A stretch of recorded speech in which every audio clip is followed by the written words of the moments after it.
So the Game Awards, as they always do, put on quite a show this year, but perhaps not in the way they planned. I have to question sometimes if they intended for so much to go wrong in hopes it all becomes memes or something, or if they just genuinely have the self-awareness of a roadside rock. Still, there were almost 3 hours of beauty to pick through this video, so rest assured, if you were looking for what I was, they delivered. Good news, the awards show wasn't as cringeworthy as last year, so I'm not really ready to say that this show sucked, at least as much as last year, but ye be warned, this show is a long way to go before people will start taking it seriously, and you're about to see exactly what I mean. Easily my favorite part about this video is the fact that the Game Awards' own upload to YouTube had a copyright strike on it pretty well immediately. IGN's upload went down smoothly, but rest assured, it's not the Game Awards without some kind of audio problem. The copyright dispute was fixed almost immediately, but still, oh my god, how freaking fitting. At the very least, the Game Awards were at least kind enough this year not to mimic the pain you got from a hemorrhoid this year. While last year's performance could have been summed up in the word painful, this year I felt like it was more of an air of confusion or awkwardness to it. Don't believe me? Check this out. So the first part of the awards show played out like an awkwardly scripted infomercial starring the best and C-list actors that were notified an hour ahead of the shoot. Wow. What do you mean experience?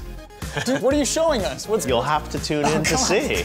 It's all happening upstairs, Game Awards 2016. Like, their facial expressions and conviction were so painfully forced. It was painfully clear. Like, I'm a streamer. Sometimes I stretch a little to make a reaction. It's normal for streamers. The idea that the whole thing is to make it look like you're not forcing it. That's when you're streaming of playing a video game, not emceeing a frickin' awards show. That's cool, yeah. Troll 2 and Birdemic have nothing on this. The performance here is so wooden you've got to wonder why Jeff's nose isn't growing every time he unnecessarily overhypes a game. At least they had the decency to bring up some interesting points in the pre-show. It was pretty cool of them to go over the process of how games get nominated, although I was surprised at the implication that the more, dare I say, unprofessional outlets like Rooster Teeth and Funhouse get to nominate them. Then again, since IGN has a hand in this, I guess anything else would be considered bias. You can really tell that whoever the hell wasn't Jeff was super happy to be there in the pre-show because he was not needed. These guys had about as much genuine, non-fake chemistry as an episode of Bill Nye. To hear my old drama teacher tell it, Jeff was high status. It was basically the Jeff Exposition Variety Hour, and occasionally this little dude would interject with something like, "That's cool," or something that offered nothing. Anyway, immediately after, we were shown an attempt at awkward comedy from either Andrew Barber or a guy who may as well be Andrew Barber, giving a tongue-in-cheek sketch about quirky gamer humor that pains me to watch because it was so close to self-awareness. Then we're given a decent yet non-revealing trailer of the new Legend of Zelda game. Most notably, the awkward and hesitant applause afterwards makes me feel like there was some kind of please clap sign Jeb Bush style that switched on after the trailer ended. And I'm very happy to announce our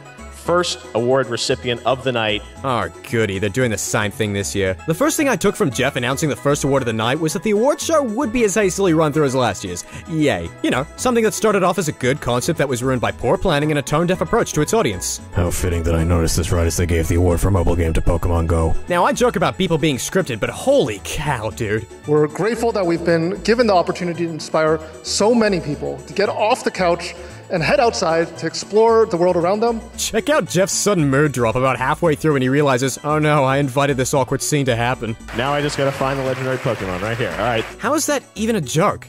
Like, what's the punchline?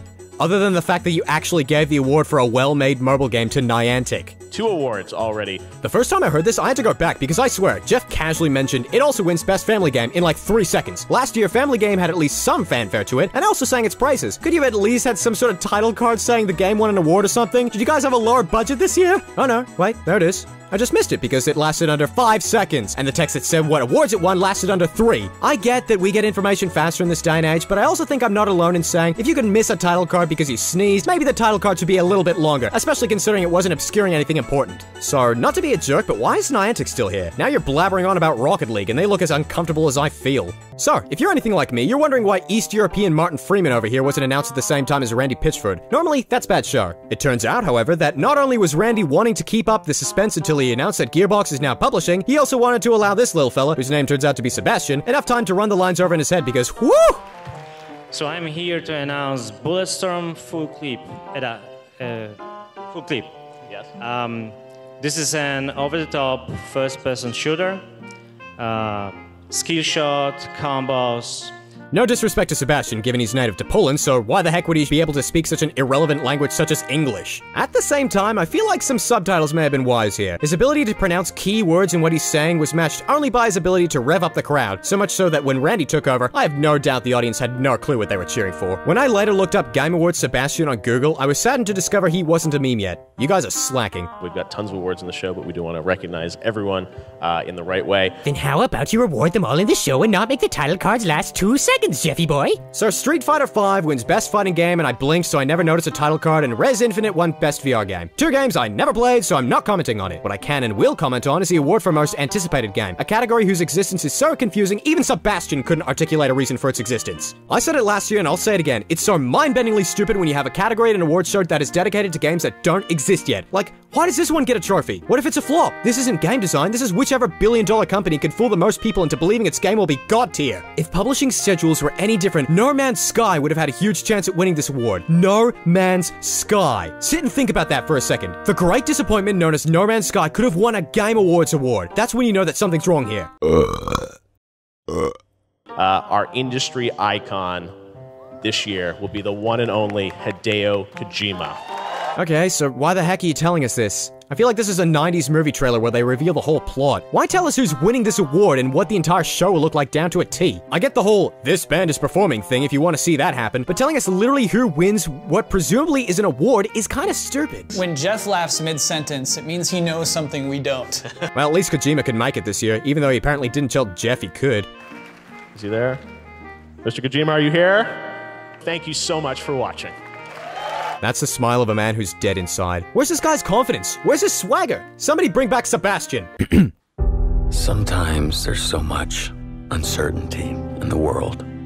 It's easy to feel anxious about where we're headed. Hideo Kojima, the creator of Metal Gear Solid, and tonight's industry icon. I couldn't start the show without getting this over. I feel like Jeff didn't say the last word of that sentence, which was so obviously with, because he then realized that it would sound like he didn't want this moment to happen. And frankly, the only person who looks like he fits that description is Kojima himself. Also, what's this? What's with this? Is this Jeff giving the middle finger to Konami as subtly as possible? Or to us, because we're watching the Game Awards? Good news, bro. You don't have to, because watching the Game Awards is enough of a middle finger already. Plus, basically everyone who tuned in noticed this, so, A+ on subtlety. Why is everyone looking back at the camera? Is it being loud? Someone is talking on stage and you look behind you? Yes, there's a camera at an awards show, you jackasses. Want to say hi to mom, too? Well, at least you're not this guy who's so obviously looking at his phone. I have to say, the Death Stranding trailer was the best non-gameplay trailer I've seen in maybe years. It knew how to do suspense right, which meant withholding just enough information to always leave me not knowing where it was going. I've seen so many indie films where I knew from the first 30 seconds how it was going to end. This trailer didn't even have a solid end, but I was hooked. No wonder Kojima won the Icon Award. He deserves it. Speaking of people who could easily upstage Jeff, Rebecca Ford. Never even heard of her before this show, but her ability to engage me in the topic makes me wonder why the heck Jeff even bothers hosting, given his awkward attempts to banter with her. Despite her stutters, and speaking as someone who talks quickly, it's hard to not stutter when you're talking that fast. Seeing these two things back to back for a second gave me some reassurance that 2016 would be a better year for the Game Awards. How naive of me. That said, we need to bring up the most obvious slip-up in the history of the Game Awards. I mean, we have 26 million registered users, which is crazy. Whoops, Twitter isn't gonna forget that one anytime soon. I feel almost bad. Apart from that one slip-up, Rebecca seems like the most competent one here. But if I know one thing about the internet, it's that they love Schadenfreude. Tough break. Speaking of guilting people for no reason, what the heck was with Allison's look there? What a painfully evident way to say she was nervous as hell about doing this and didn't want to be there.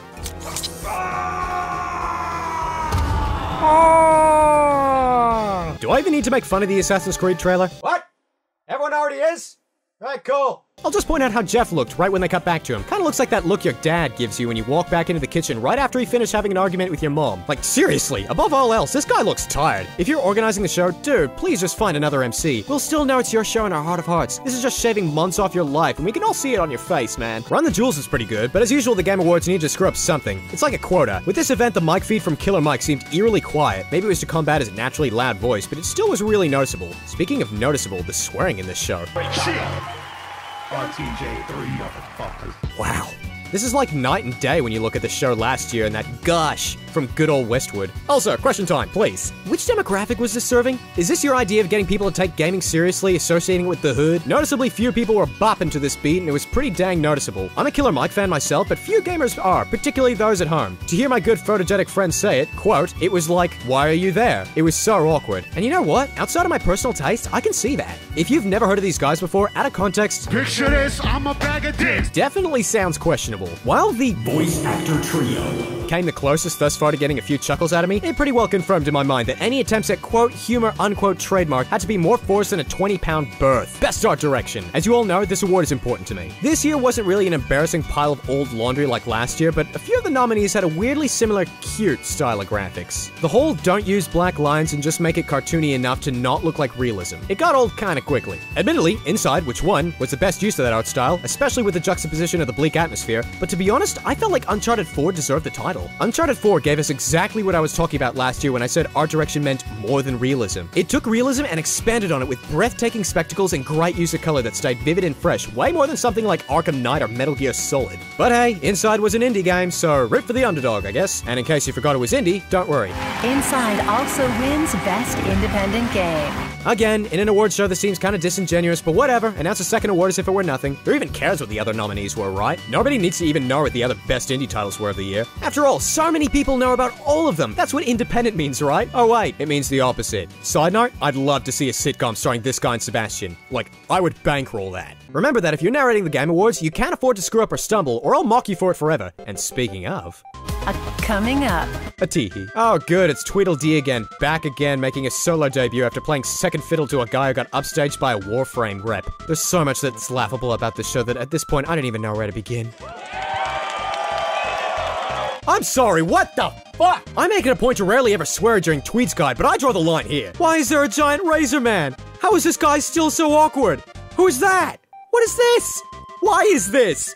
Stop! Just stop! This isn't necessary! Oh, it's an ad. Oh, it's still going. Why is it still going? That was painful. So, Conan was asked back to give a skit to announce the best action game this year, and the Game Awards doubled down on Conan's uselessness despite all logic. I didn't even think they could, given how useless his involvement was last year, but sure enough, all he did was basically say hi, mention the action awards, then the award show took it away and announced themselves. Then Conan said in like one sentence that Doom won, and that was it. Is it like an inside joke how pointless Conan's involvement is at this point? Doom done good with their game. I got nothing bitter to say about this, so moving on. Oh good. Boobs and smug condescension, my favorite pair. So, games for impact. This year was super heavy, and I take no issue with any of the nominees presented. Particularly 1979 Revolution, my personal favorite, though I was not disappointed at all to see the award go to That Dragon Cancer. The follow-up speech was sweet and lovely, and it's not in my position nor any sensible one to poke any fun there. It was a genuinely powerful moment.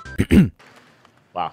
Nice spotlight placement, bro. It's not really surprising now that the Game Awards has opened up to China that a slew of Chinese gamers will vote League of Legends best game. I mean, getting the Chinese as a demographic almost wholly on your side has to be huge, particularly when you consider that no one game has a following that big in a country as populous as China, as well as getting support from other countries. I'm looking forward to seeing League of Legends win best eSports game for the next couple of years now. Oh good, this guy is back, yay. Is he just here for all the blatant product placement? At Facebook Live right over there. Alright, I'll buy it. Why was the introduction for Trending Gamer nominees given by Peter Moore, the most out-of-touch looking potato to have ever slumped across a stage? At least I knew who all the gamers were this year. That's an improvement. And you know what? Good for Boogie. He may not be as well known for his video games as other stuff, at least to me, but he's a sweet and to my knowledge genuine person. Not to mention, he gave a speech that almost was on par with Greg Miller's. Almost. Cliffy B. Wrong camera, bro. This guy's talking too much, and that's me saying that. This hundreds of words per minute spiel about your game isn't doing anything if I don't process or even care about what you're saying. Also, you're here to be a contribution to the celebration of games, mate, not a door-to-door salesman. Tim Miller, the director of Deadpool. Now, you just got to check out the experience. What did you think? It was pretty exciting. Why are you yelling? You're very excited about this project. Okay, show's over. This guy wins the Game Awards. I don't even care if this guy directed the biggest piece of crap of the year. That comment alone has me on this guy's side. I do feel bad for Allison, though. She's just doing her job. She was probably yelled at by some fat cat after the first time for not yelling enough. So, sing along if you know the words. This is the part of the night where Jeff throws up his arms, yells, whatever, and throws out a bunch of awards that don't really get their own stage time because of reasons. Witcher 3, Wild Hunt, Blood and Wine won Best RPG, Civilization 5, whoops, I mean 6, won Best Strategy, and Cloud9 won Best Esports Team. Yippee! I'd like to talk about them some more, but I wouldn't want to make it seem like I put in more effort than Jeff did. Okay, just kidding. I need to point out one last thing. Civ 6 came out like 3 weeks ago! Doom won Best Music/Sound Design, and as a little treat, they let us listen to a little bit of it, which could have used the same clips for every time the lead guitarist walked back and forth on stage, and no one would have noticed a difference. I also love how Ted Prince's entrance was overshadowed by the fact that Doom Band was giving away drumsticks. Best Performance. I feel like giving away the award to Nolan North was a tad of a misfire. Not that he didn't do a great great job, but he's already so recognized and has 8 freaking awards. I feel like given he has less of a ladder to climb since he's already at the top, giving the award to someone who had to work harder to get to where they were would have been a better choice. But that's just my opinion on the matter. Speaking of, but that's just my opinion, bro, was North blatantly undermining the voice actor strike? I can't help but feel like he gave the whole, yeah, but look how they're suffering argument about game devs who, you know, put voice actors in unfair work situations in the first place. Not North's best performance by a long shot. A few ads later and we're treated to this freaking guy again, being awkward as always. Oh, this is so real. Oh my god, I feel like I got the best seat in the house! And then we're treated to Jeff saying the word winningest unironically. And then Michael Flippin' Phelps shows up, apparently because they wanted to double down on the what's he doing here factor after Shaq last year. And that ain't just me either. Phelps looks just as bewildered as the rest of us that he's here. Best eSports Player, presented by Omen by HP. Whoa, who's that? So Cold Zero wins, performing yet another quad kill on his fellow nominees. And then this friggin' person is here too. So then he starts speaking what I believe is Portuguese, and everyone just awkwardly sits there imagining what it's like if he was insulting us all the whole time. Then she translates in a suspiciously shorter paragraph the usual thanks kind of stuff. But hey, look over there, it's Vincent Pinella. The biggest thing to take from this speech is that he says Mario, not Mario. What's cool is that the only racing game won this one. Kudos to Forza, really well-made racing game. The announcement to the second reveal for Legend of Zelda Breath of the Wild played out like a freaking babushka doll. First we had Reggie talking about the game, ending off being all, here's the game trailer, I hope you enjoy it. Then we get to see a small video of the head of the team making it, saying, here's a game, I hope you'll enjoy it. Then that fades out and we get Abbott and freaking Costello being all, hey guys, and at this point any sane gun is like, I don't care! Show me something from the game, you teasers! Which is hilarious to think about in retrospect since all we did see was boring. Don't you all feel like fools now that it won most hyped game? Here's a tip, have some high energy Let's Players showcase your game so that your audience doesn't fall asleep 20 seconds in. Okay, don't let him do that thing. No. He did that thing. As much as I don't care for them, even the Game Grumps could have done a better job than this. I got it. You know, this guy seems really big. Yeah. Oh. You know, if I'm trying to hype up my audience, I'd like to believe that I would hire some Let's Players that don't suffer from frickin' narcolepsy. I'm not asking for these dudes to scream, but responding to a jump scare by going, oh, is bad show. Even a line like, whoa, wasn't expecting that, is more entertaining. Fun fact, guys, you're on camera. Oh, thank heavens this is back. Who wanted this? I mean, it's more creative than the Go 90 ads last year, but just watch this! We gotta go. Hydrobot is gonna school me on how to protect my skin from irritation. I'm not sure if I feel like shaving now, but I sure as hell feel like I need a shower after watching that. Why do they announce the creator of Knack as the creator of Knack as if that's something to be proud of? So, Uncharted 4 won Best Narrative, and to be honest, for all its faults, I probably would have given it to something like Inside, or even Mafia 3. Well, at least Russell Brand and Agent 47 got their 15 minutes of fame. I like how even in the sneak peek of the Assassin's Creed movie, the pacing is all over the freaking place. Please welcome the studio head from 343 Industries, Dan Ayub. Dan, this is your cue. Dan, get on stage. Get on stage. Dan! So, the King of Poutiness himself is here to announce Best Game Direction, which is a fancy way of saying Best Studio. All the nominees this year made competent and good games, so you know what? No complaints here. Blizzard for Overwatch.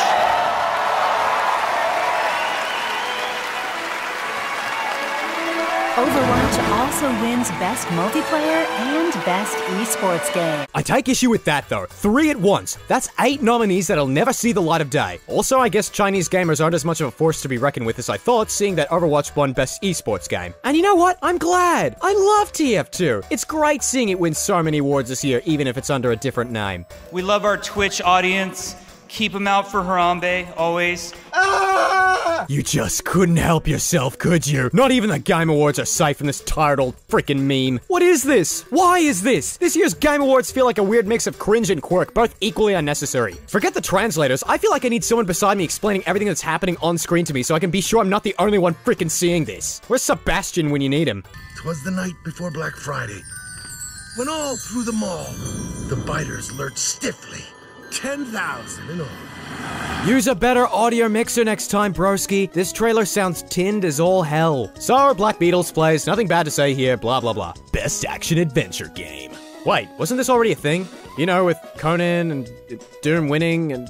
Oh, wait, how stupid of me. That was Best Action Game. This is Best Action/Adventure Game. And everyone knows that Doom is not considered an adventure game by any definition ever. Yeah, this category is precise and not ambiguous at all. Please, proceed. Kudos to Dishonored 2, a genuinely well-made game. Although this wins Most Awkward Hug ever. And Most Awkward Dance. And Most Awkward Filming. I think this guy gets a trifecta. And Sebastian. Did you just say Sebastian? Don't tease me now. I intentionally didn't talk about the Telltale Guardians of the Galaxy trailer because I care about it so little I didn't even want to bring more attention to it. But look at that! Telltale is getting even more screen time here. Why? Kevin just looks scared here. I want to give him a hug and a Whiskas Temptation or something. Hey, David, I had to leave my car. Traffic's it's backed up for miles. Oh dear god, the audio quality for this character is so awful. Did you record this in a can of beans or what? Okay, I'd like to take this time to ask. Am I dumb and did I miss it, or is best fan creation not even mentioned here? Maybe it was mentioned in passing. Thanks to classes, I downgraded the number of times I mentioned the awards show this year from 4 to 2. So maybe I missed it twice, in which case that's on them, or maybe they didn't mention it at all. In which case, that's on them. They're about to announce the Game of the Year, so I assume they're not going to announce Best Fan Creation at that point.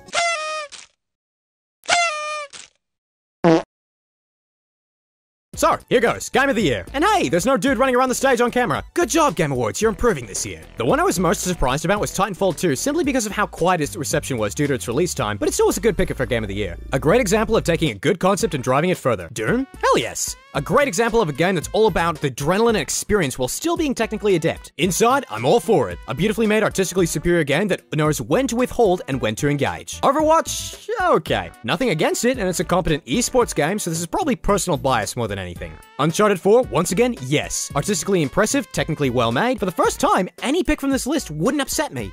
Overwatch. Well, alright, fair enough. Can't wait to see all the memes rise out of this one. Overwatch is well made and is more popular than Jesus doing a collab with DJ Khaled, so sure, give it the award, why not? Plus, it was worth it to see this woman go all, oh crap, they won? Better stand up and clap. Their speech was a bit meh, though. The standard, this represents the good in the world speech. Heard it a million times. They also were a bit wiser this year and ended with a speech instead of Deadmau5. Overall, I was actually impressed with how much they learned from last year's cringe fest.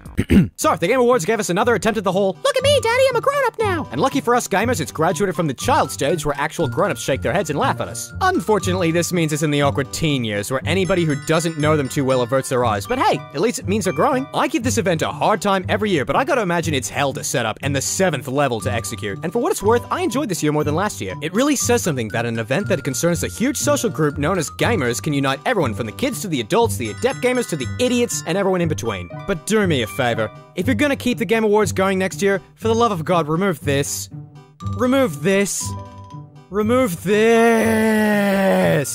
And that's a wrap. Whoa, hey, hi! Thank you so much for tuning into this entire freaking thing. It means a lot to me. If you want to see more of this content and want to support me, giving a like, a subscription, or even showing this video to your friends so they can see means the world to me. And if you got your own thoughts about the Game Awards, leave them in the comments. I'll read them. I might even respond to them. I should respond to them. I will respond to them. That's my personal goal. Special thanks to Bashful Scribe for co-writing this, and special thanks to Jolt for being a good freaking sport through all this. He's the guy in the photos. I never really ask his permission, but you know, whatever. He knows. He knows. If you enjoy my style of banter and want to hear like 2 to 4 hours of it in a freaking row, then good on you, mate. I stream at the address provided like there-ish or something like that. Go check it out. It's a salty mess of fun. Yay. Okay, that's about everything. I'm about to lapse into a mini coma from editing this for freaking 3 days straight. Take care, guys.